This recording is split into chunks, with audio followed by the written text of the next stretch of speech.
Yes please. Good morning everyone. So in the previous part हम लोगों ने chapter number 11 हमारा शुरू हो चुका था ऑलरेडी एंड लास्ट लेक्चर हमने मेनली जो इंपॉर्टेंट सेक्शन आप लोगों के तीन इस चैप्टर के अंदर जो कवर होते हैं that is 380 regarding the document etcetera to be filed with the ROC. पहली बात, इस चैप्टर के लिए कंपनी इनकॉर्पोरेटेड आउटसाइड इंडिया के लिए आरओसी का मतलब ही क्या है?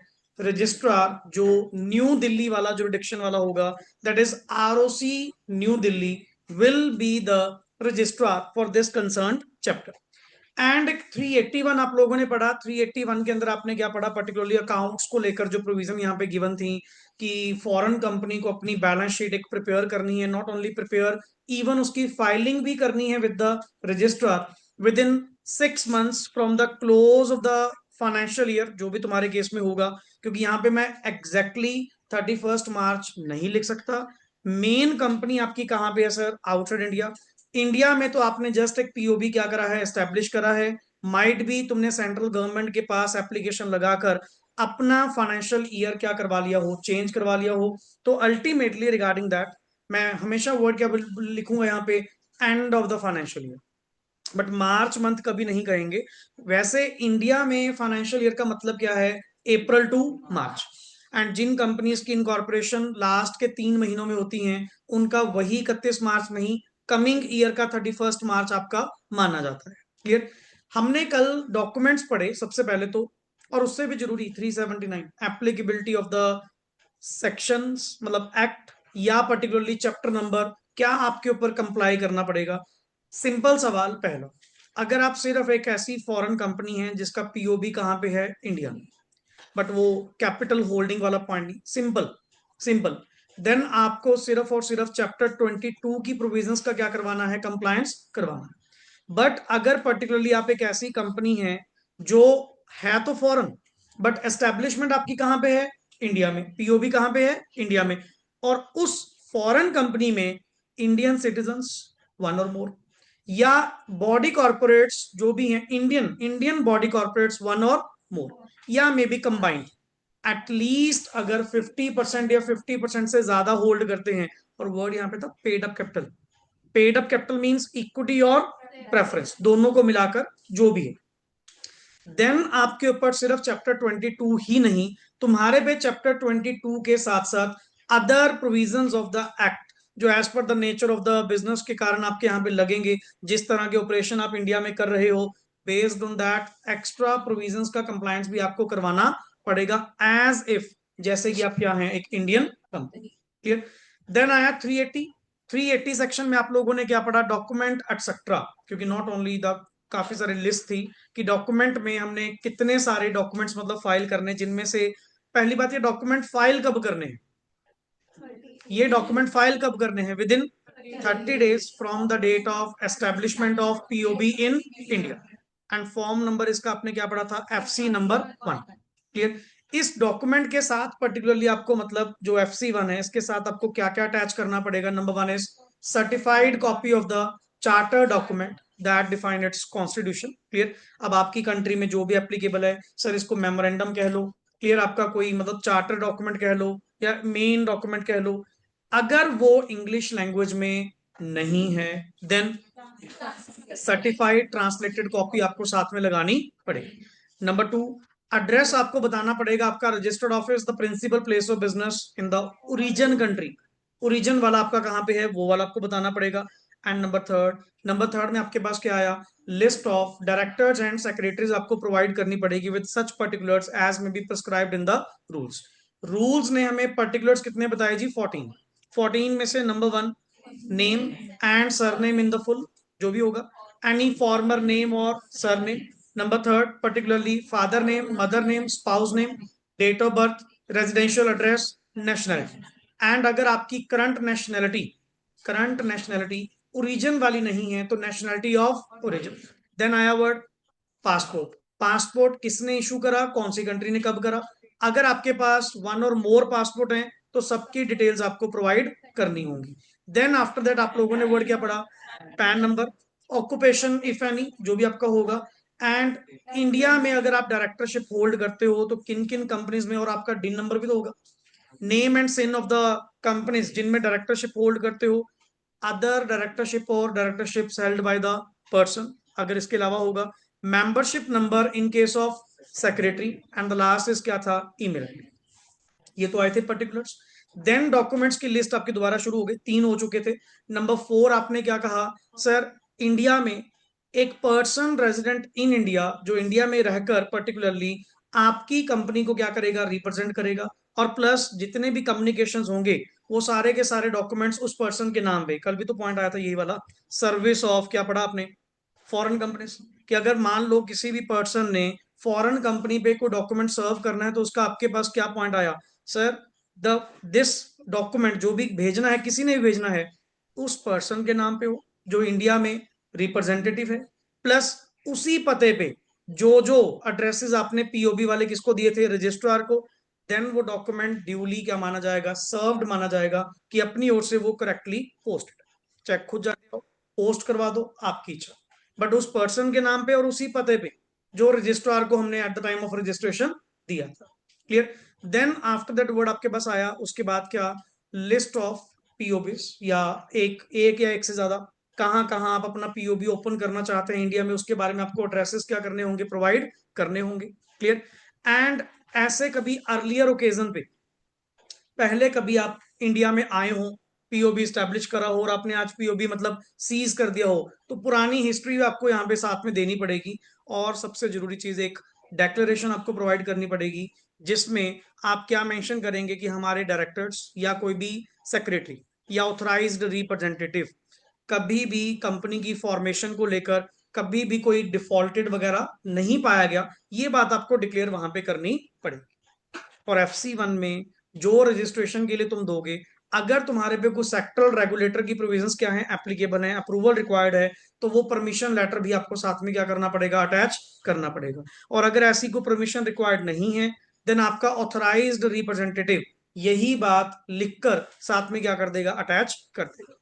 क्लियर। और हमने कल एक मेन पॉइंट पढ़ा, आपका फाइलिंग को लेकर जो ऑब्लिगेशन है वो कब सीज होगा। कल एक बार 2 बार ये पॉइंट आ चुका था कि आपका फाइलिंग रिक्वायरमेंट को लेकर जो आपका ऑब्लिगेशन है वो कब सीज होगा, जब आप इंडिया से अपना पीओबी, पीओबीज वट सब हटा चुके हो, इंडिया में अब आपका कोई लेन देन, जिस दिन ये बात आप नोटिस देकर जाओगे, बताकर जाओगे कि हम जा रहे हैं, हमने अपना पीओबी क्या कर दिया, सीज कर दिया, और इंडिया में हमारा कोई और पीओबी एग्जिस्ट, उसी दिन से फाइलिंग रिक्वायरमेंट का जो भी क्लॉज है वो आपके ऊपर नहीं लगेगा। फाइलिंग रिक्वायरमेंट्स का ऑब्लिगेशन उसी दिन से आपका क्या हो जाएगा, खत्म हो जाएगा। Clear. Then after that word आपके पास आया 381। 381 में हमने किसके बारे में पढ़ा, रिगार्डिंग द एनुअल अकाउंट्स को लेकर, और नॉट ओनली अकाउंट्स प्रेपरेशन, उसकी फाइलिंग करवानी पड़ेगी, बैलेंस शीट्स वगैरह प्रॉपर बनेंगी, एफएस बनेंगी, और उनका ऑडिट भी करवाना पड़ेगा। हमने तो मेन ये पढ़ा था, जो along with the financial statement है वो तो जाएगा ही जाएगा। और यहाँ पे आपने फॉर्म नंबर कौन सा पढ़ा था जी, FC3, और एक बीच में आया था FC2, वो ऑल्ट्रेशन के लिए था, वो भी with in the 30 days from such alteration. अगर बेसिक चीजें आपने कभी चेंज करवानी है, वो 380 सेक्शन में था, मतलब 380 सेक्शन में 2 फॉर्म थे, FC1 और FC2, विद इन 30 days। और यहाँ पे आया था FC नंबर 3, जो with in 6 months from the close of the financial year.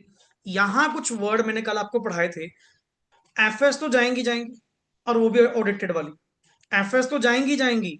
Main आपने उसके साथ क्या पढ़ा, एक तो आपको हर बैलेंस शीट डेट पे, हर बैलेंस शीट डेट पे एक लिस्ट ऑफ ऑल पीओबीज आपको साथ में अटैच करके देनी होगी, प्लस 3 स्टेटमेंट्स कल आपने पढ़ी थी। और number 1 is statement of related party transaction, दूसरा statement of repatriation of profits, and तीसरा statement of transfer of funds including dividends if any. ये 3 स्टेटमेंट्स आप लोगों ने साथ में और अटैच करनी है, जिनके बिना, पर्टिकुलरली जिनके बिना हम आपका FC3 एक्सेप्ट नहीं करेंगे। These are the basic documents. मतलब मैं फिर वही कह रहा हूं, ये इतना रिपीट करवाने की जो वजह है, सेक्शन इंपॉर्टेंट 2 ही है। आज की कहानी आपको पता लग जाएगी, sir back to concept, chapter this chapter this chapter this, बस इनके पास कुछ नहीं। पहला टॉपिक पढ़ना जी, क्या लिखा हुआ है, debentures, annual return, registration of charges, books of accounts and their, debenture पे चैप्टर नंबर 4, एनुअल रिटर्न्स पे चैप्टर नंबर 7, हाँ फॉर्म नंबर अलग कर देगा, FC 4 आ जाएगा। एनुअल रिटर्न का FC नंबर 4, नॉर्मल में होता है MGT 7, इनमें आएगा FC 4। Registration of charges chapter number 6, books of account and their inspection chapter number 9। बस इन्होंने कुछ नहीं कहना, बैक टू दैट। पहला, द प्रोविजंस ऑफ, पढ़िए जी हाँ जी। Section 71, issue of debentures shall apply mutatis mutandis to foreign companies. Yes, and the provision of section 92 तेरा कौन सा है, चैप्टर नंबर 7, वो एनुअल रिटर्न को लेकर। Clear? Yes, shall subject to, हाँ बट एक word, shall subject to such exception, modification, adaptation as may be made therein by rules made under this apply to. आपको भी annual filing तो करवानी है, पर हाँ तुम्हारे लिए अगर मान लो कोई रूल्स, एक्सेप्शंस, मॉडिफिकेशन, अडेप्टेशन अगर कर दी गई हैं तो अलग चीज। आज सिर्फ एक चीज देखना, लैंग्वेज खेलेगी, कंसेप्ट नहीं होगा। कंसेप्ट बहुत रेयर होगा, बहुत रेयर, क्योंकि मैक्सिमम तो पुराने टॉपिक्स, प्रोस्पेक्टस बेस्ड काफी कंटेंट आपको मिलेगा। इवन मैंने फाइल भी ओपन कर रखी है, साथ के साथ मैच करवाता रहूंगा कि कहाँ आपने चैप्टर 3 में ये पॉइंट पढ़ा है, डिट्टो सेम। बट सिर्फ ये लैंग्वेज में खेलेगा। अब लैंग्वेज अगर सही ढंग से एक बार पढ़नी शुरू कर दोगे तो मैं ये इतना सा नहीं, सिर्फ एक छोटी सी लाइन मिलेगी, इसमें करना ही इतना है। पढ़ो, apply to foreign company as they apply to a company incorporated in India. And as per rule 3 of the companies. Sir हमने तो ये भी पढ़ा था, CSR कंपनी, CSR की प्रोविजंस भी फॉरेन कंपनी के ऊपर क्या होती हैं। हमने CSR का सेक्शन 135 पढ़ा था, वही लिखा हुआ था एवरी कंपनी इंक्लूडिंग, बीच में गिवन। अब यहाँ पे फिर वही आ गया। क्लियर? हाँ, इनके लिए भी वर्ड क्या बोलेगा, subject to such exception, modification, adaptation as may be made therein by rules made under this act apply to a foreign company as they apply to a company incorporated in India.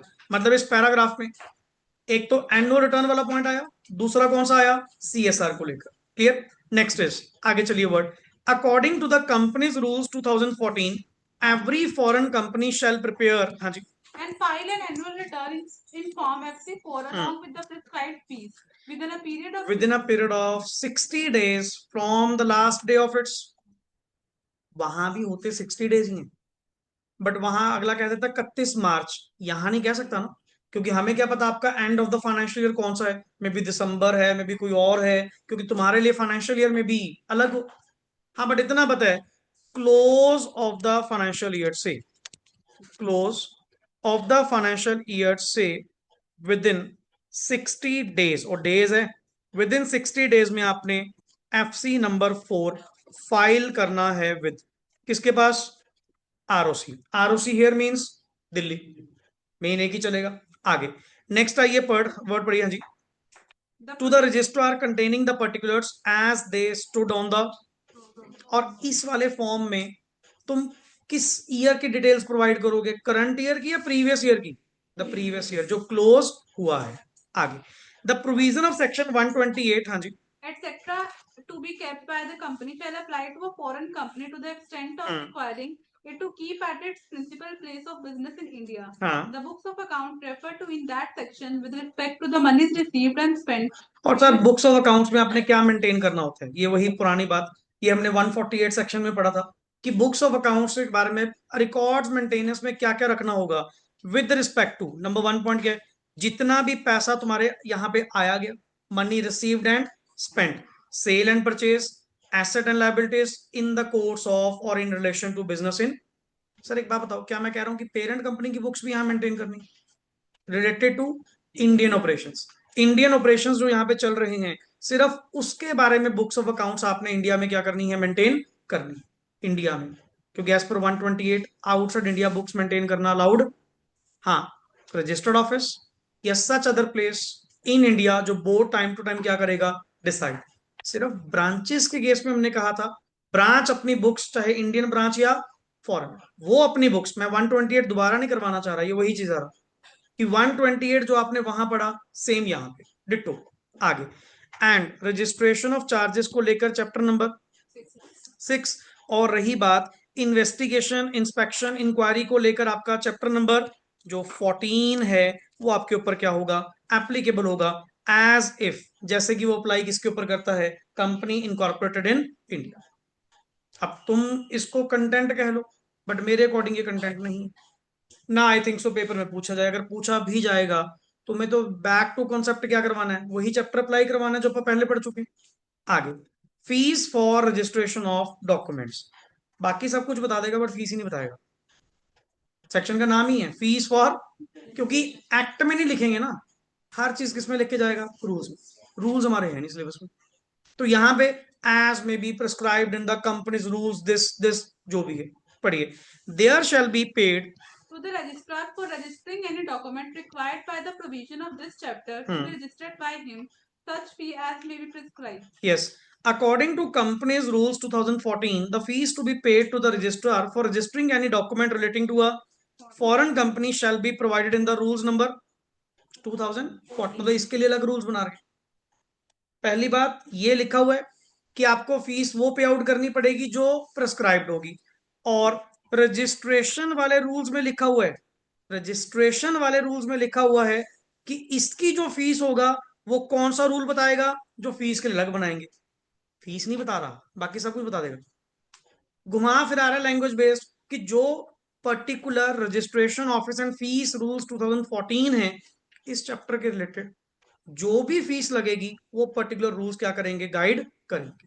Clear. Next is, आगे बढ़िए, interpretation. हाँ जी, for the purpose of, मतलब आज आप अपना view point ऐसा adopt करके रखो कि सर कंटेंट वाइज कुछ नहीं मिलेगा, लैंग्वेज पे लैंग्वेज घुमाएगा, कि छोटे छोटे सेक्शन तो देखने को मिल गए कि पीछे वाला सेक्शन आपका 385 किस में डील करता है, फीस में। अंदर तो कंटेंट है ही नहीं, उल्टा इन्होंने तो अपनी बात किस पे छोड़ दी, एंड इंटरप्रिटेशन 386 डील करता है इंटरप्रिटेशन स्पेसिफिक चैप्टर की। पढ़िए, for the purpose of forgoing provisions. हाँ जी, Of this chapter, the expression certified means हाँ certified in the prescribed manner to be a true copy of or a correct translation. Sir आपने कि यहाँ पे word use करा कि certified होनी चाहिए, सर्टिफाइड होने का मतलब क्या है, certified in the prescribed manner. जैसे नॉर्मल डॉक्यूमेंट सर्टिफाई करवाने का प्रोसीजर होता है ना, सेम इनके ऊपर होगा, to be to be true copy. कभी ना आपने अगर नोटरीज के पास देखा हो तो कितनी सारी स्टैंप्स वगैरह पड़ी होती है उनके पास, अलग अलग स्टैंप अलग अलग डॉक्यूमेंट बेस्ड लगाई जाती है।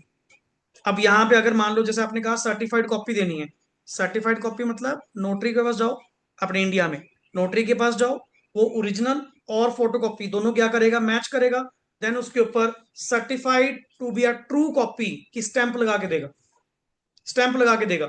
दैट मीन्स वो डॉक्यूमेंट वो कॉपी असल डॉक्यूमेंट की क्या है, नकल।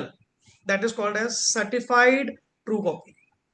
क्लियर। और अ करेक्ट ट्रांसलेशन, और जहां पे तुमने कोई ट्रांसलेटेड कॉपी करवानी होगी आपने सर्टिफाई, तो वहां पे वो स्टैंप अलग लगा के देगा, सर्टिफाइड ट्रांसलेटेड कॉपी, देन नीचे नोटरी अपने क्या करेगा, साइन करेगा। दैट इज, आपा कहते जी कोई मन मर्जी कोई भी उठा के लगा दो, कोई भी नहीं, डॉक्यूमेंट बेस्ड, डीड्स के, एग्रीमेंट्स के, जो भी जिस तरह का आपने कुछ एफिडेविट है, सब पे उनकी स्टैंपिंग क्या होती है, अलग अलग होती है। तभी तो नोटरीज के पास वो इतनी सारी स्टैंप्स वगैरह उनकी बड़ी होती हैं। ये चीज, director in relation to a foreign company includes any person in accordance with whose directions or instructions the board of directors of the company is accustomed और to act. इस चैप्टर के लिए, इस चैप्टर के लिए, नॉट नॉर्मली, ये जो interpretation है ना, जर्नली नहीं है, स्पेसिफिकली सिर्फ इस चैप्टर के लिए। हालांकि ये जो वर्ड तुम यहां पे पढ़ रहे हो ना, इसके अंदर जो आपने डेफिनेशन आगे पढ़ी है, director in relation to foreign company includes, ये जो आगे आगे पर्सन लिखा हुआ है ना, हमारे यहाँ पे इसको प्रमोटर बोलते हैं। इंडिया में वो लोग जिनकी डायरेक्शंस के अकॉर्डिंग, जिनकी इंस्ट्रक्शंस के according the board of directors are accustom to act, हमारे यहाँ पे इनको क्या बोलते हैं, प्रमोटर्स। कहते नहीं, in relation to foreign company director means this person as well. मैं वही कह रहा हूं, ये इंटरप्रिटेशन स्पेसिफिकली चैप्टर के ऊपर एप्लीकेबल है, जर्नली एप्लीकेबल नहीं। जैसे वो बायबैक नहीं पढ़ते, free reserve includes SPR but only for buyback, 68 section, ये चीज। आगे, प्लेस ऑफ बिजनेस इंक्लूड्स, हाँ जी, A share transfer or registration office. जैसे आपने क्या कहा था पर्टिकुलरली कि सर आप इंडिया में कोई ना कोई बिजनेस एक्टिविटी कंडक्ट करें, आपका पीओबी कहां पे हो, इंडिया में, वेदर इलेक्ट्रॉनिकली और फिजिकली, ऑन इट्स ऑन और थ्रू एजेंट्स, कैसे भी। मैं कह रहा हूँ जी हम तो कोई बिजनेस एक्टिविटी करते ही, बिजनेस एक्टिविटी थोड़ी कहा था हमने, एक वर्ड पढ़ा था, in any other any manner, किसी भी मैनर में बिजनेस के रिलेटेड कुछ भी कर रहे हो। जैसे आपका रजिस्ट्रेशन ऑफिस कहां पे है, इंडिया में, काम तुम बाहर कर रहे हो, यहां सिर्फ documentation, filing work, office work हो रहा है। जैसे शेयर ट्रांसफर ऑफिस आपका यहाँ पे कहते कुछ भी है तो बिजनेस के रिलेटेड है ना। हम तो इंडिया में क्या मानेंगे, पीओबी माने। एंड पीओबी अगर आपका इंडिया में है सर, आपके ऊपर फॉरेन कंपनीज की प्रोविजन क्या होंगी, एप्लीकेबल होंगी। जहां सारा कुछ बाहर कर लिया फिर इसको भी बाहर ले जाते। इंडिया में अगर आपने ये काम के लिए भी अगर ऑफिस ओपन करा है, share transfer and registration, share registration करते हैं या शेयर ट्रांसफर वगैरह करते हैं, तो भी तुम हमारे लिए इंडिया में क्या माने जाओगे, पीओबी। मतलब तुम्हारी एग्जिस्टेंस इंडिया में मानी जाएगी। आगे examine based on that illustration है, फटाफट चेक करो। देखो क्या ये फॉरेन कंपनी होंगी या नहीं होंगी। पहला पॉइंट पढ़िए क्या लिखा है, कंपनी इनकॉर्पोरेटेड हैविंग अ, अभी इसके ऊपर ही पढ़ा कि पीओबीज में शेयर रजिस्ट्रेशन ऑफिस भी क्या होते हैं, इंक्लूड होते हैं। नीचे Indian citizen incorporated a company in कहां पे, for the purpose of carrying on business, for the purpose of carrying on business there. फिर इंडिया में थोड़ी कुछ कर रहे हैं, इंडिया में तो नहीं कुछ कर रहे हैं ना। अपने लोगों में सिंगापुर एक कंपनी बनाई वहीं पे काम करने के लिए, इंडिया में तो नहीं। एंड इंडिया में जब इनका कोई पीओबी है ही नहीं, तो ये फॉरेन कंपनी इंडिया में नहीं मानी जाती। क्लियर। लो जी, बेस्ड ऑन दैट नीचे देख पूरी पहले तो एक्सप्लेन करेगा रिगार्डिंग दैट कि यहाँ पे होना क्या चाहिए। क्लियर, एक बार सेल्फ देखो इसको, ये 1 पेज आपका यहां तक पर्टिकुलरली वही कंटेंट है।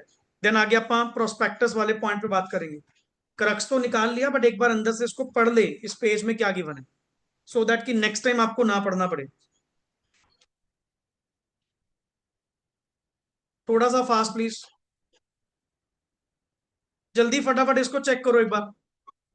देन आगे prospectus, dating of prospectus and issue of prospectus पे बात करते हैं।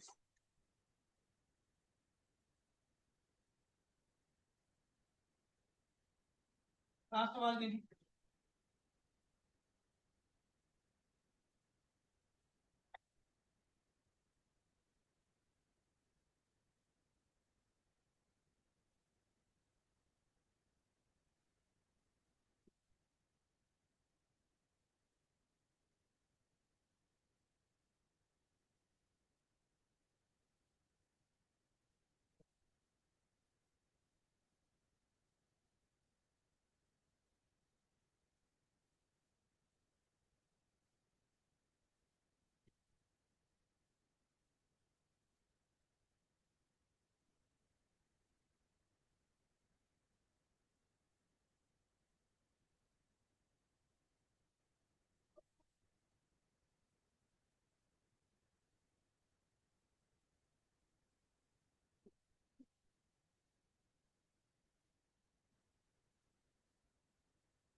हाँ जी देखा। हाँ अकाउंटिंग फॉर्म तो इंडिया में सिर्फ इंडिया में सिर्फ सर्विस यूज कर रहे तो स्मार्ट है उसको पता आउटसोर्सिंग। दोबारा बोलो। फॉर्म अकाउंटिंग बाहर की मार्केट करते पे हाँ इंडिया में है। हाँ ठीक है, यहाँ से सिर्फ सर्विसेज यूज कर रही है।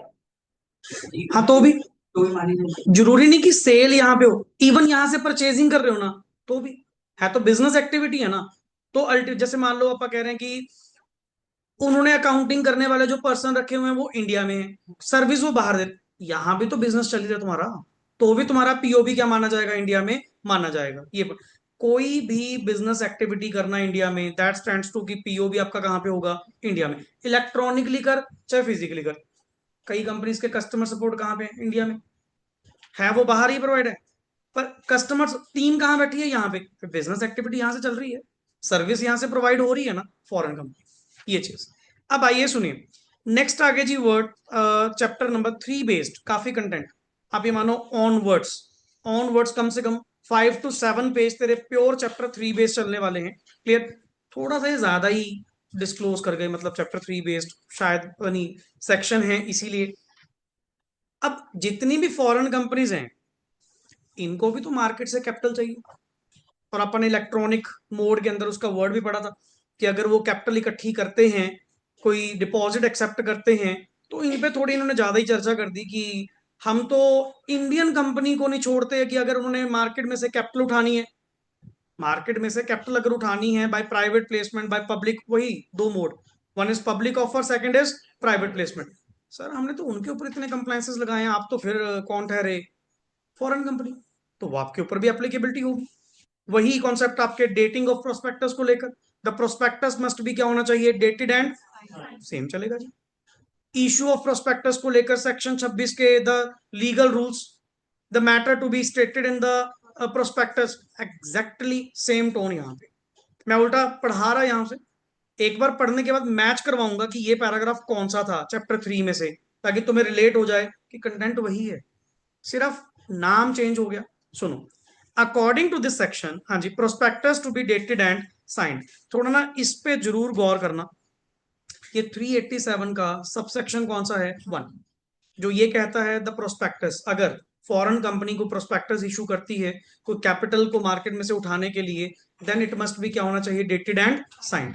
Yes, no person shall issue, circulate or distribute in India any prospectus offering to subscribe for securities of a company incorporated। सुनो, यहां से ना ये टैग लाइन है, ये टैग लाइन है, टैग लाइन का मतलब क्या है, रिपीटिंग। आगे जितने कंटेंट पढ़ोगे सब में आपको कंटेंट ये क्या मिलेगा, रिपीट मिलेगा। वर्ड क्या लिखा हुआ है, company incorporated or to be incorporated, whether the company has or has not established, or when formed will or will not establish POB in India. 3 word, company बन चुकी, बाहर वाली कंपनी बन चुकी है, बनने वाली, कंपनी का पीओबी इंडिया में है या नहीं है, या when formed, it will have or it will not have POB in India, तुम जो भी हो जाए, हमने सारे कवर कर दिए। ये ना ब्रॉडर वर्ड आ गया, ब्रॉडर, ये सिर्फ उन फॉरेन कंपनीज को कवर नहीं कर रहा जिनका पीओबी कहां पे है, इंडिया में। कोई फॉरेन कंपनी, मैं कह रहा हूं एक्स पीएलसी, जिसका इंडिया से कोई ताल्लुक नहीं था, बट कैपिटल तो इंडियन मार्केट से ले रहा है, कैपिटल तो कहां से ले रहा है, इंडियन मार्केट से। ऑटोमेटिकली हमने तो इलेक्ट्रॉनिक मोड में क्या कहा था, इंडियन मार्केट से अगर कैपिटल जाएगी ना, तो भी तुम इलेक्ट्रॉनिकली प्रेजेंट माने जाओगे इंडिया में, और आपके ऊपर फॉरेन कंपनी का कॉन्सेप्ट क्या होगा, एप्लीकेबल। तो ये ना टैग लाइन फिक्स है, आगे जितने सेक्शंस पढ़ोगे सब जगह ये वर्ड आएगा। लाइन क्या है, नंबर 1 पॉइंट क्या कहा आपने, कंपनी इनकॉर्पोरेटेड है, और company, weather the company has or has not POB, और when formed will or will not establish a POB. मेरे को नहीं पता तुम कोई भी हो, पर तुम इंडिया में तब तक, आगे वर्ड क्या लगा दिया, पहले मना कर दिया, पहले मना कर दिया, साथ में वर्ड क्या लगा दिया, अनलेस, इट मींस तब तक, तब तक मैं आपको कोई भी offering to subscribe for securities via via prospectus मैं आपको करने नहीं दूंगा, अनलेस द प्रोस्पेक्टस इज क्या हो, डेटेड एंड, हाँ भाई तुम सीधा बोल दो यार कि जो प्रोस्पेक्टस भेजोगे वो क्या करना है, डेटेड एंड, पर इनकी लैंग्वेज क्या चलेगी, पहले ना, साथ में क्या लगा देगा, अनलेस। मैं तब तक नहीं करने दूंगा जब तक ऐसा ना हो। हाँ, उधर वाले में लैंग्वेज पॉजिटिव थी, द प्रोस्पेक्टस मस्ट भी आपका क्या होना चाहिए, डेटेड एंड साइंड, सिंपल काम। आगे बढ़िए, next, yes, and not only dated and signed, and contains particulars with respect to the following matter, namely, number 1। अच्छा, ये कुछ एक्स्ट्रा रिक्वायरमेंट है, ये स्पेशली फॉरेन कंपनी में, इंडियन कंपनी में ये कंटेंट आपने नहीं पढ़ा, ये इंपॉर्टेंट मार्क कर लेना। जो तुम प्रोस्पेक्टस, जो तुम इशू करने लगे थे, पहली बात तो इट मस्ट भी क्या होना चाहिए, डेटेड एंड साइंड, जो भी होगा dated and signed, plus plus कुछ ये मैटर्स, कुछ ये फॉलोइंग मैटर्स, उसके अंदर आपने क्या करवाने हैं, इंक्लूड। पहला, द इंस्ट्रूमेंट कॉन्स्टिट्यूटिंग और डिफाइनिंग द, अपना मेन चार्टर डॉक्यूमेंट साथ में लगाओ, मेन चार्टर डॉक्यूमेंट कॉन्स्टिट्यूटिंग और defining the constitution of company. Like अगर मैं बात करूं मेमोरेंडम एंड ऑल, वो आपको साथ में लगाने पड़ेंगे, पर मैं पहले नहीं कह सकता ना मेमोरेंडम, क्योंकि तुम्हारी कंपनी, तुम्हारी कंट्री में क्या वर्ड चलता है मुझे नहीं पता, जैसे कल मैं दुबई का बता रहा था कि व्हाइट पेपर, हर कंट्री का अपना अपना सिस्टम है। मेरे यहाँ पे इसको मेमोरेंडम बोलते हैं। आगे, द अनेक्टमेंट और प्रोविजंस बाय और under which incorporation of the company was, तुम किस एक्ट के अधीन बनाए गए हो उसके बारे में हमें बताओ कि हम जो इनकॉर्पोरेट हुए हैं जी, जैसे आप इंडियन में कहते हैं we are incorporated under companies act 2013, तो आप उस कंट्री के कौन से एक्ट, कौन सी प्रोविजन के अकॉर्डिंग टू बनाए गए हो उसके बारे में बताओ। Next sir, address in India, हाँ जी, where the said instrument enactment or provision or copies thereof and if the same are not in English language, a certified translation copy thereof in the English language can be, मतलब simple word, address in India. अगर यही यही जो आपने हमें copy दी है, अगर इसको ओरिजिनली हमने देखना हो तो इंडिया में कहाँ पड़ी, ये प्रोस्पेक्टस में सारी एक्स्ट्रा चीजें आपको देनी पड़ी। समझ लो पॉइंट, प्रोस्पेक्टस में, क्योंकि लोग आपके बारे में जानते नहीं होंगे ना, आप आए बाहर के ठहरे हुए पर्सन, अब किसी को क्या पता कि आप कहाँ के हो, किस तरह के हो, कहाँ का तुम्हारा ओरिजिन है, कौन से एक्ट के अकॉर्डिंग बनाए गए हो, क्या तुम्हारे मेमोरेंडम में प्रोविजंस हैं। इसीलिए नए है ना, नए है ना, बताना पड़ेगा। जो भी पर्सन जितने पुराने बैठे होंगे फिर उनको थोड़ी एक्सप्लेनेशन करनी पड़ती कि हम कौन है, बट नए पर्सन को तो बताना पड़ेगा ना। सेम चीज यहाँ पे कि तुम इंडियन मार्केट में नए हो, आप अपनी पुरानी एग्जिस्टेंस बताओ, आप कहाँ के हो, कहाँ से आए हो, किस नेचर के हो, क्या काम करते हो, ये सारी चीजें। और अगर हमें ये इन डॉक्यूमेंट्स को कभी फिजिकली इंस्पेक्ट करना पड़ा तो इंडिया में ये कॉपीज कहाँ पड़ी हैं, उसका एड्रेस बताओ।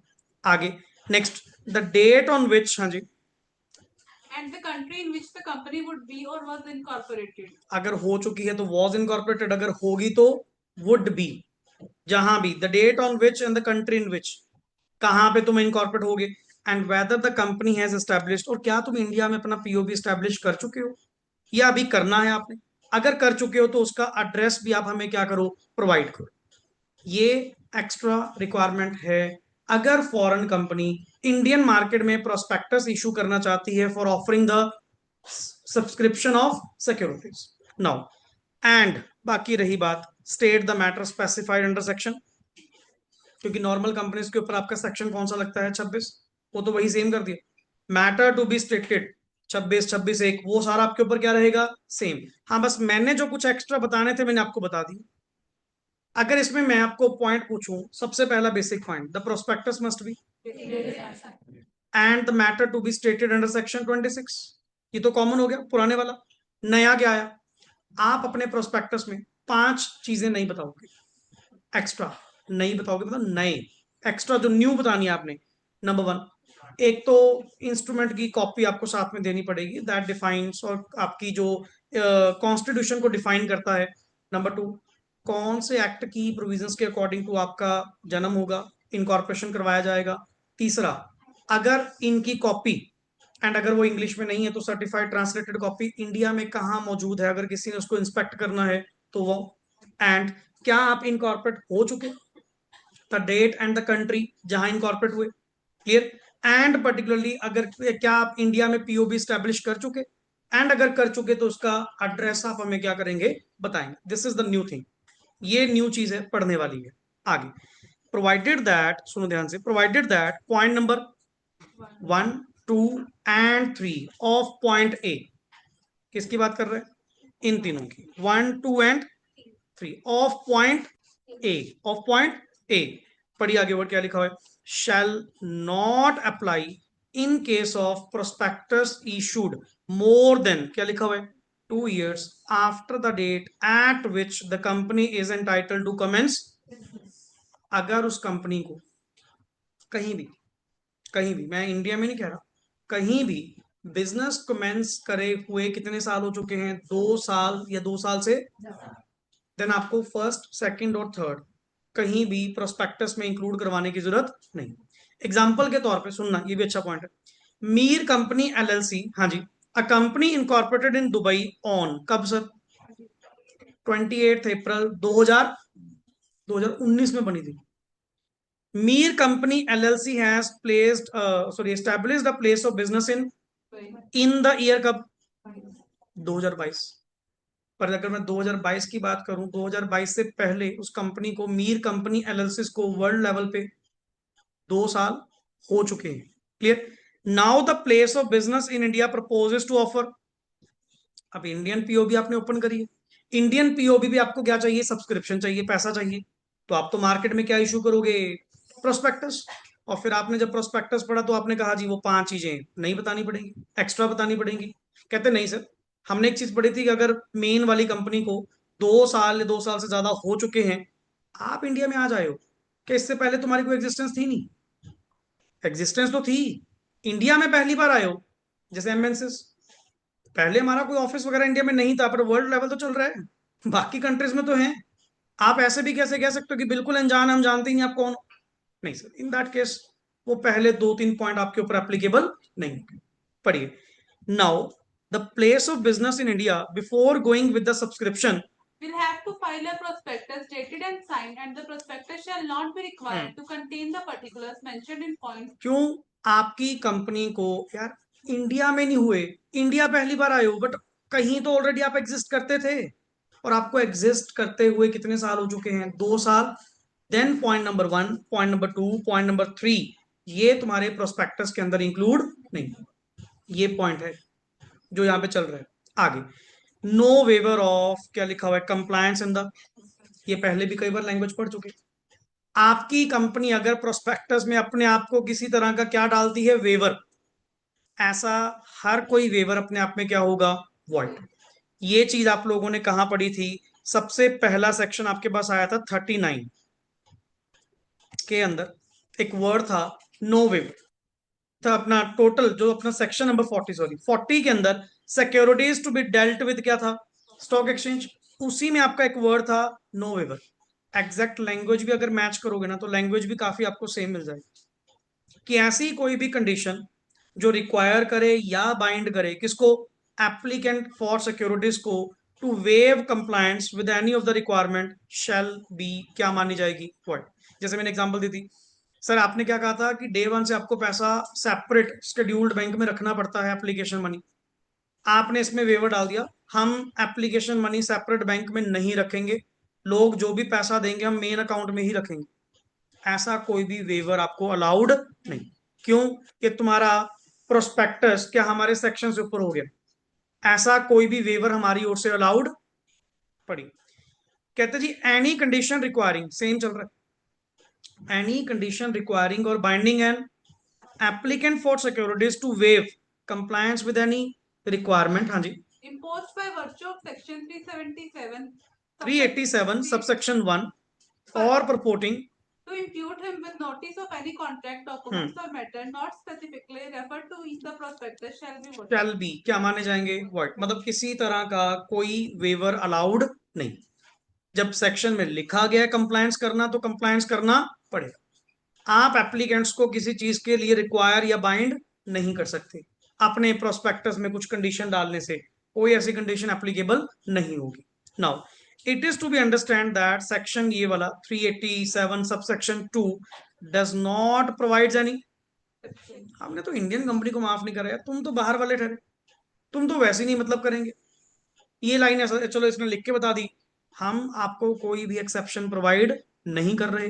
तुम अपनी ओर से अगर कोई ऐसा वेवर का क्लॉज अगर डाल भी देते हो, वो वेवर अपने आप में वैलिड नहीं। पढ़िए, does not provide any exception with respect to the non-compliance of the requirements stated under section 387 subsection 1 by any person responsible for issuing or circulating prospectus. मतलब हमारे अकॉर्डिंग तो, सिंपल सा वर्ड, हमारे अकॉर्डिंग तो compliance कहा गया है, section के अकॉर्डिंग कहा गया है, कंप्लायंस तो करना पड़ेगा। तुम्हारी ओर से डाला गया कोई भी वेवर, कोई भी कंडीशन जो एप्लीकेंट फॉर सिक्योरिटीज को क्या करे? बाइंड करे या रिक्वायर करे, ऐसी कोई भी कंडीशन अपने आप में वैलिड नहीं। एक सिंपल सी पॉइंट, हम तो आपकी पोजीशन इक्विवेलेंट टू क्या कर रहे हैं? Indian company. इंडियन कंपनी को ऐसा कुछ अलाउड नहीं, तो तुम्हें कैसे अलाउ कर देंगे? वो तो फिर हमारे अपने, वो तो फिर हमारे अपने इंडियन कंपनी है, तो आपको हम कैसे अलाउ कर देंगे ये चीजें? नहीं सर। आगे, फॉर्म ऑफ एप्लीकेशन। हाँ जी, for securities to be issued along with the prospectus. वो तो कॉमन सेंस है, कल प्रोस्पेक्टस थोड़ी दूंगा। प्रोस्पेक्टस के लास्ट में क्या लगाऊंगा? एक फॉर्म ऑफ एप्लीकेशन, जिसको भरकर आप मुझे क्या करोगे? अप्लाई करोगे। इसमें भी वर्ड, पहले क्या बोला? नो पर्सन, बाद में वर्ड क्या बोल दिया? अनलेस। पहले वर्ड क्या बोल दिया? नो पर्सन, कि जब तक, फिर सीधा बताओ ना, कब तक? unless the form is issued with the prospectus which comply with the provisions of chapter number 22 and such issue does not contravene the provision of 388. कौन सा 388? अब 388 कौन सा है आगे एक बार देख लें. प्रोविजन एज टू द क्या, लो आ गया वापस एक्सपर्ट कंसेंट. हाँ ठीक है सर, आप इशू कर दो. पहली बात, मैं फॉर्म ऑफ एप्लीकेशन आपको तब तक नहीं देने दूंगा जब तक फॉर्म ऑफ एप्लीकेशन प्रोस्पेक्टस के साथ नहीं दिया जाता. Plus the prospectus must B complied with 387 का कंप्लायंस तो करोगे करोगे, और 388 का कंप्लायंस भी यहीं पे रेफरेंस डाल दे, दैट इज एक्सपर्ट कंसेंट, कि वो वाली प्रोविजंस का कंप्लायंस आपको करना पड़े, that is expert consent. Exception, हाँ जी पढ़िए. If it is shown that the form of application was issued in connection with a bona fide invitation. अच्छा, अगर आपने कोई फॉर्म ऑफ एप्लीकेशन किसी को अंडर राइटिंग एग्रीमेंट में आने के लिए दिया है तो चल जाए. इसको लिख साइड पे. पहले तो कहानी क्या चल रही है, ऊपर से दोबारा लाइन बोलो. आप फॉर्म ऑफ एप्लीकेशन कब तक नहीं दे सकते? जब तक वो प्रोस्पेक्टस के साथ इशू नहीं की जाती, plus the prospectus must comply करे with the provision of section 388. बट हाँ, अगर वो फॉर्म ऑफ एप्लीकेशन किसी को अंडरराइटिंग एग्रीमेंट में लाने के लिए की जा रही है, देन अलाउड, देन आप अलग से उसको दे सकते हो. फिर वो तो अंडरराइटिंग एग्रीमेंट हो गया ना. मैं कौन सा जनता को इशू करूं? जनता को इशू करना है, फॉर्म किसके साथ जाएगा? प्रोस्पेक्टस के साथ, और प्रोस्पेक्टस कंप्लाई करेगा विद 388. तो स्प्लेन लैंग्वेज में साइड पे लिख लो कि अगर वो फॉर्म ऑफ एप्लीकेशन, अगर form of application under writing agreement में आने के लिए किया गया है, अगर form of application under writing agreement में आने के लिए इशू किया गया है, अगर वो form of application under writing agreement में आने के लिए किया गया है,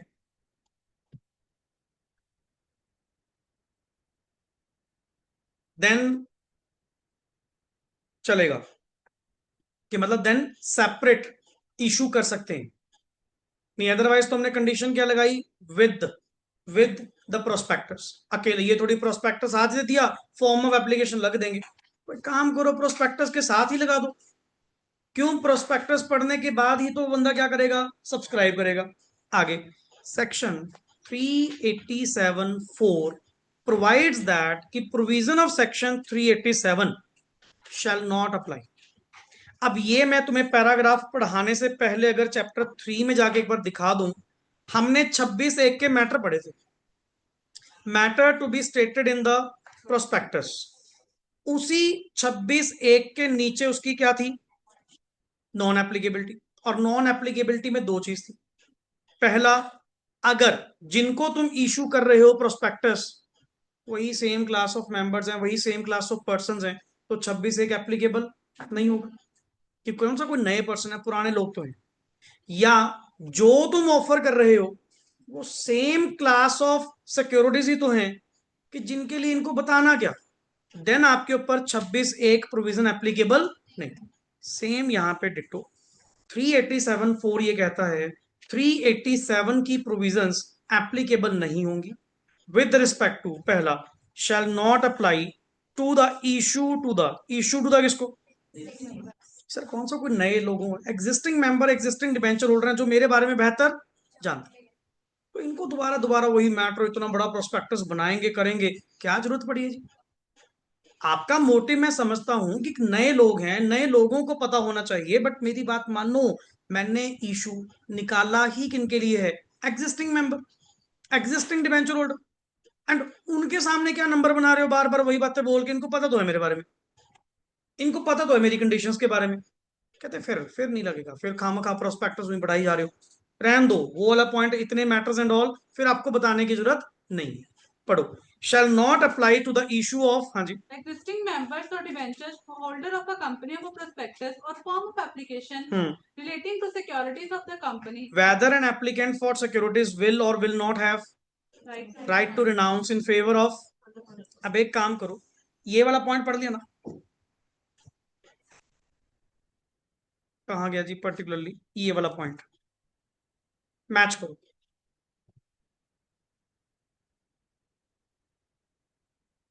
एग्जैक्ट सेम, एग्जैक्ट सेम, वही चीज कह रहा हूं पर्टिकुलरली सर। जो चैप्टर 3 बेस्ड प्रोविजन पढ़ रहे हो, बढ़िया, चैप्टर 3 आपने पहले करा हुआ है, सारा डिट्टो कंटेंट सेम चलेगा। आगे एक्सपर्ट वाला भी आएगा, सेम चलेगा। मैं तो उल्टा मैच करवाता रहूंगा। जैसे अगला भी पॉइंट पढ़ ले, अगले वाले में क्या बोल रहे हो, if such shares or debenture are in all respect uniform with the share or debenture previously, आ जाओ, एक्सेप्ट, हाँ बट एक एक एक वर्ड बस इसमें आ गया, एक वर्ड इसमें आ गया, except in so far as it requires, क्या लिखा हुआ है, प्रोस्पेक्टस टू बी।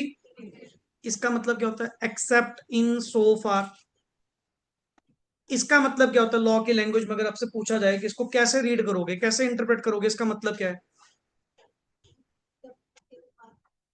नो, इसको कैसे रीड करेंगे?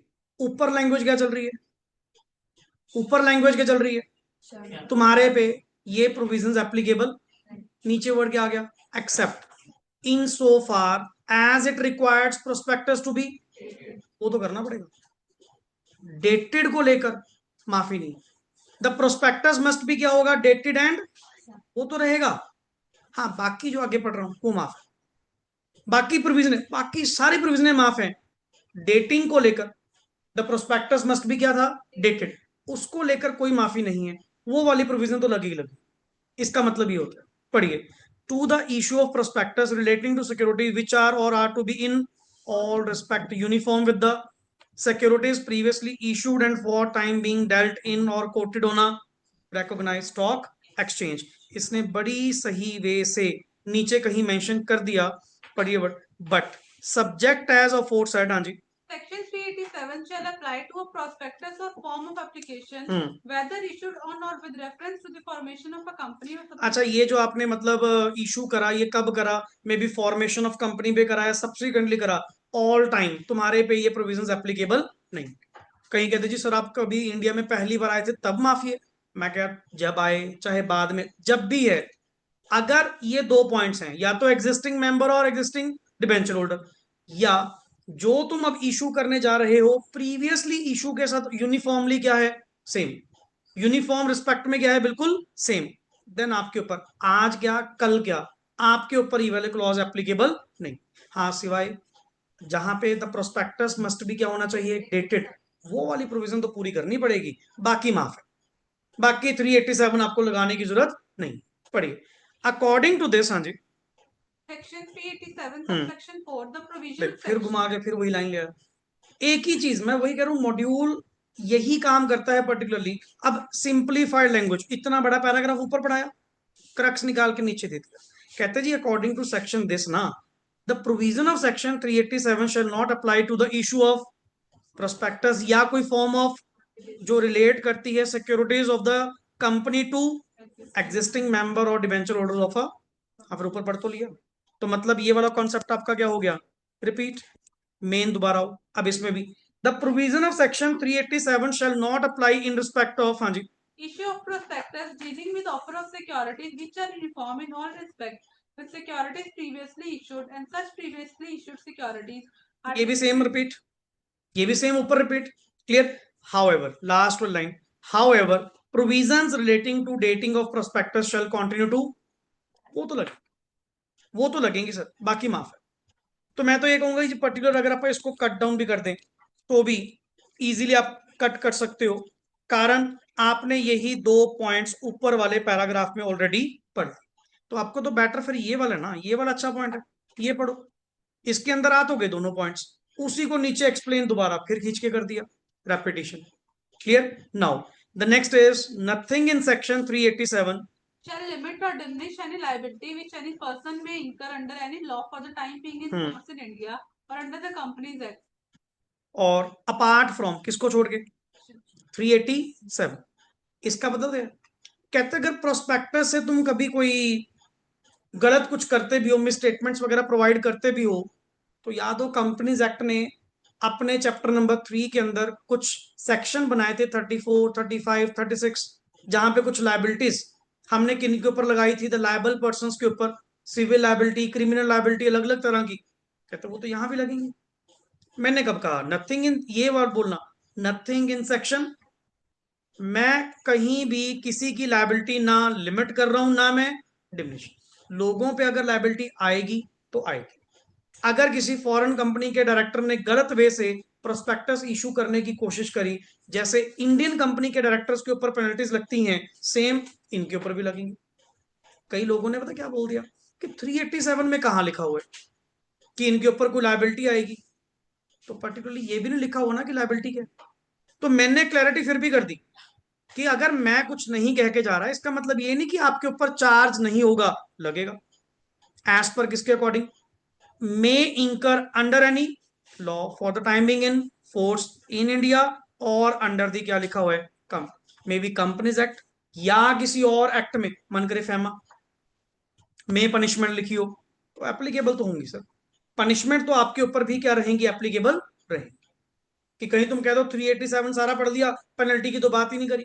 इसने पेनल्टी यहां पे इक्विवेलेंट टू क्या कर दी? इंडियन कंपनी, और इंडियन कंपनी से भी ज्यादा ही।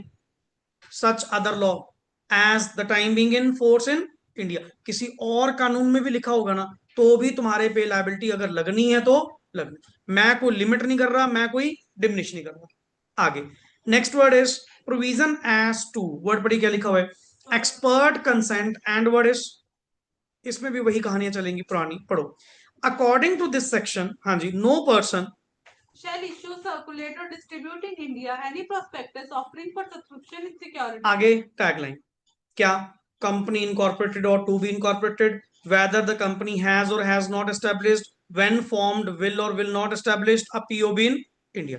मैं यहां से तो अगर मैं इसको बाहर ही निकाल दूं, ये तो बात की बात है। पहला वर्ड क्या बोल रहा है? No person shall. मैं आपको कोई भी प्रोस्पेक्टस, मैं आपको कोई भी प्रोस्पेक्टस ना इशू करने दूंगा, ना सर्कुलेट करने दूंगा, ना डिस्ट्रीब्यूट करने दूंगा। कब तक?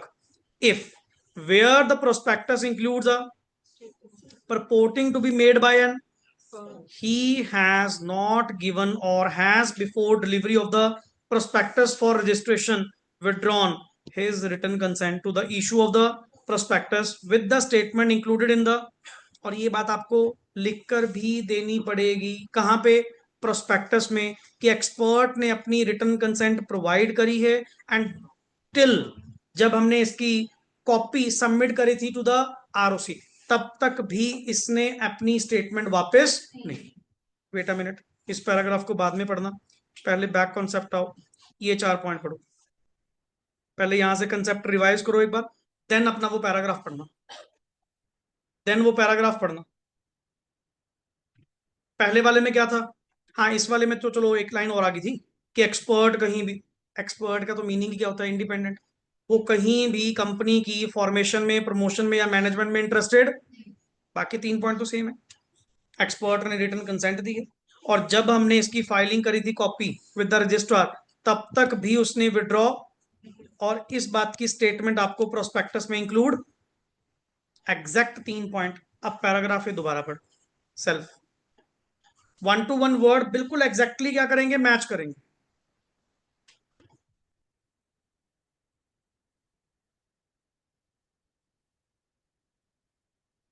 इसीलिए अपनी बुक अपने आप में बढ़िया क्यों है? वो इतने बड़े पैराग्राफ को 3 पॉइंट्स में बांट दिया, इसने तीनों पॉइंट्स इकट्ठे एक पैराग्राफ में लिख दिए।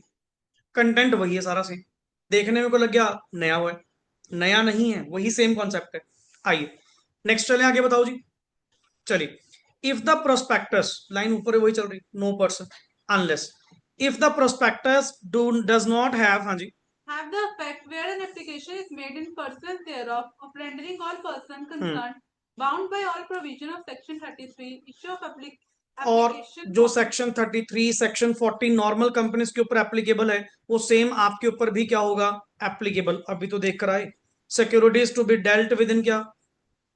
आप जो अपना ये ऑफर कर रहे हो ना, ये अगर मान लो आपका कहीं रिकॉग्नाइज स्टॉक एक्सचेंजेस पे भी आएगा, तो उनसे पहले परमिशन भी तो लेनी पड़ेगी। एंड जब तक परमिशन वो नहीं देंगे, जो भी एप्लीकेशन मनी आपके पास आएगी, वो सेपरेट शेड्यूल्ड बैंक में क्या करवानी पड़ेगी? डिपॉजिट करवानी पड़ेगी। कहते हैं वो तो सेम प्रोविजन सर आपके ऊपर भी क्या रहेंगी? सेम ही रहेंगी, कुछ अलग नहीं आपके लिए। आगे For the purpose of this section, a statement shall be deemed to be included in a prospectus if it is contained in any report or memorandum appearing on the face thereof or by reference incorporated thereon or issued thereto. मतलब इस section के लिए a statement shell be क्या मानी जाएगी सर? Deem to be included in the क्या मानी जाएगी? प्रोस्पेक्टस। अगर वो कंटेन्ड इन कहां पे है? अगर वो कंटेन्ड इन कहां पे है? कोई रिपोर्ट या memorandum appearing on the face thereof or by reference incorporating therein or issued. माना तुमने ये एक्सपर्ट वाली स्टेटमेंट जो कहा था कि उसने विड्रॉ नहीं करा, expert has been given consented, तुमने प्रोस्पेक्टस भी नहीं दी, तुमने प्रोस्पेक्टस भी नहीं दी। पर यही सेम बात आप ऑलरेडी कंपनी कहां कर चुकी है? अपने मेमोरेंडम में, कहीं किसी रिपोर्ट में, कहीं भी अगर अटैच कर चुकी है, it will be deemed compliance माना जाएगा। कोई इशू नहीं जी। आपका 388 का कंप्लायंस हम लोग मानकर चलेंगे कि आपका 388 का कंप्लायंस क्या है? कंप्लीट। नाउ क्या ये पॉइंट क्लियर हुआ? इसका क्रक्स दोबारा बताओ, सेकंड वाले पॉइंट का मतलब क्या है? इस पॉइंट का मतलब क्या है? अकाउंट से थोड़ा बाहर आ जाओ, जो दिमाग में चल रहा है। इस पॉइंट का मतलब क्या है? क्या पूछ रहा हूं? अगर प्रोस्पेक्टस में तुमने कोई ऐसी स्टेटमेंट इंक्लूड किस बात की? The expert has given the consent and the same has not been, तुझे लिखकर देनी थी ये प्रोस्पेक्टस में, तुमने दी नहीं, तुमने दी नहीं इन दैट। पर वही स्टेटमेंट आप ऑलरेडी कहां दे चुके हो? किसी रिपोर्ट में या memorandum. It will be deemed complied माना जाएगा, स्टेटमेंट को प्रेजेंट माना जाएगा। Clear? Next, registration of prospectus. Sir आपको प्रोस्पेक्टस की copy just like normal company registered करवानी पड़ती है, सेम यहां भी करवानी पड़ेगी। पढ़िए, अकॉर्डिंग टू दिस सेक्शन। हाँ जी। No person shall issue circulate or distribute in India any prospectus offering for subscription. बस यहाँ पे एक तो बस यहां तक पढ़ा करो, no person shall issue circulate, or कब तक? बस सीधा आगे चलो, ये टैग लाइन है सारी आगे। अनलेस, ये रहा, unless before the issue circulation or distribution of the prospectus in India. हाँ जी।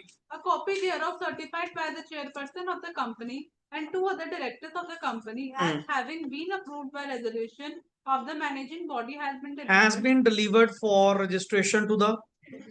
जब तक ये लिखकर साथ में, ये नया पॉइंट है, ये वाला पेज थोड़ा फोकस करें ना, इस पे कुछ नई चीजें आएंगी साथ में extra. A copy thereof, मैं आपको पहले तो लाइन क्या चल रही है? मैं, no person shall issue circulate or distribute, मैं आपको वो प्रोस्पेक्टस इशू करने नहीं दूंगा जब तक उस प्रोस्पेक्टस के साथ या उससे पहले ये फॉर्मेलिटियां जब तक पूरी नहीं होंगी ना, मैं मार्केट में रिलीज नहीं करने दूंगा। पहला, a copy thereof certified by chairperson of the company and two other directors of the company as having been approved by the resolution, board resolution पास करते हुए, has been delivered, कि मुझे बात लिख कर दो कि इसी प्रोस्पेक्टस की same copy has been filed to the क्या हो चुकी है? Registrar. And prospectus states on the that the copy has been so. ये लाइन भी तुम्हारे सेक्शन 26 में ही लिखी हुई थी पर्टिकुलरली, कि ये चीज आपको यहाँ पे मेंशन करके देनी होगी कि इसकी कॉपी हमने रजिस्ट्रार के पास क्या कर दी है? फाइल कर दी है। Next, after that, there is endorsed or attached to the copy any consent to the issue of prospectus required by section 388 and such documents has been 388 में किसकी कंसेंट थी सर? आपके एक्सपर्ट की, वो तो हमने बीच में इंक्लूड करवाई है। पर जब तक ये फॉर्मेलिटीज तुम पूरी नहीं करोगे ना, मैं आपको मार्केट में कुछ भी इशू करने नहीं दूंगा। नाउ सबसे इंपॉर्टेंट, इसको डबल मार्क कर लेना सर, ये आपका कंटेंट काफी अच्छा है, ये पेपर पॉइंट से इंपॉर्टेंट है। According to the companies rules, the following document shall be next to the prospectus. पहली बात, सेक्शन नंबर कौन सा चल रहा है? 389। 389 में प्रोस्पेक्टस की कॉपी किसके पास जाती है? आरओसी। आपको याद है जब आपने प्रोस्पेक्टस नॉर्मल कंपनी का भी फाइल करवाया था, हमने कहा था जी अदर डॉक्यूमेंट्स भी, जिनमें से वन ऑफ द क्या था? अंडरराइटिंग एग्रीमेंट, कि copy of the underwriting agreement भी एंड सच अदर डॉक्यूमेंट भी आपको क्या करना है? फाइल करने हैं विद द सेम टोन पे। पर यहां थोड़े डॉक्यूमेंट ज्यादा है, वहां पे अंडरराइटिंग एग्रीमेंट तो था, आरओसी को कॉपी देने जा रहे हो प्रोस्पेक्टस की, प्रोस्पेक्टस प्लस अंडरराइटिंग एग्रीमेंट, यहां पे भी, बट एक दो पॉइंट थोड़े ज्यादा। पढ़िए, इसको लिख ले, मतलब आरओसी को प्रोस्पेक्टस की कॉपी के साथ ये डॉक्यूमेंट्स भी भेजने हैं, ये डॉक्यूमेंट्स भी आपने भेजने हैं। यस, पढ़िए जी लास्ट। हाँ जी, पहला, any consent to the issue, जिस जिस पर्सन ने भी इस प्रोस्पेक्टस को इशू करने की हरी झंडी दी थी, कोई पर्सन या कोई एक्सपर्ट, हर वो पर्सन की कंसेंट आप लोग साथ में क्या करवाओगे, अटैच करवाओगे। Number 2, copy of the contract, ये नया वर्ड है, copy of the contract for appointment of MD. आपने अपनी कंपनी में एमडी रखा, एमडी के साथ आपका कॉन्ट्रैक्ट हुआ होगा regarding the employment contract, contract की कॉपी। अच्छा, एमडी कह लो, मैनेजर कह लो, and in case of contract not reduce into, कहती जी ऑरली टर्म्स में बात हुई थी। मैं कहा पहले तो बात तो मुझे तुम्हारा समझ नहीं आ रहा, ऑरली कॉन्ट्रैक्ट कौन करता है। चल अगर हुई भी थी, अब memorandum giving the full particulars, क्या क्या आपकी बातचीत हुई लिख के दो। एमडी के साथ, एमडी की अपॉइंटमेंट या मैनेजर की अपॉइंटमेंट का जो भी कॉन्ट्रैक्ट होगा, कॉपी साथ में लो। अगर वो राइटिंग में नहीं है, then the details, full details उसकी क्या करो, मैं प्रोवाइड करो। आगे, copy of any other material contract. हाँ जी, not entered in the ordinary course of business but entered within preceding वैसे तो नॉर्मल कोर्स ऑफ बिजनेस में ऐसा कॉन्ट्रैक्ट कभी होता नहीं है, बट एंटर्ड विद इन क्या लिखा हुआ है, पिछले 2 साल में आपा ने कोई मटेरियल कमिटमेंट पकड़ी है, मटेरियल कॉन्ट्रैक्ट करा जो नॉर्मल कोर्स ऑफ बिजनेस का पार्ट, उसकी भी कॉपी साथ में लगाओ। एंड आगे देख, कॉपी ऑफ, ये तो वैसे भी भेजता था। आगे, and copy of power of attorney if prospectus is sine through duly authorised agents of, sometime director is not available, तो उसके नेक्स्ट आगे किसी अटॉर्नी ने कर दिए, तो पावर ऑफ अटॉर्नी, उसकी कॉपी कहां पे, ये डॉक्यूमेंट आपको साथ में क्या करने पड़ेंगे, अटैच करने पड़ेंगे। क्लियर। सो बेसिकली यहाँ पे कंटेंट वैसे बहुत कम रह गया होगा, नेक्स्ट लेक्चर एक अपना लगेगा।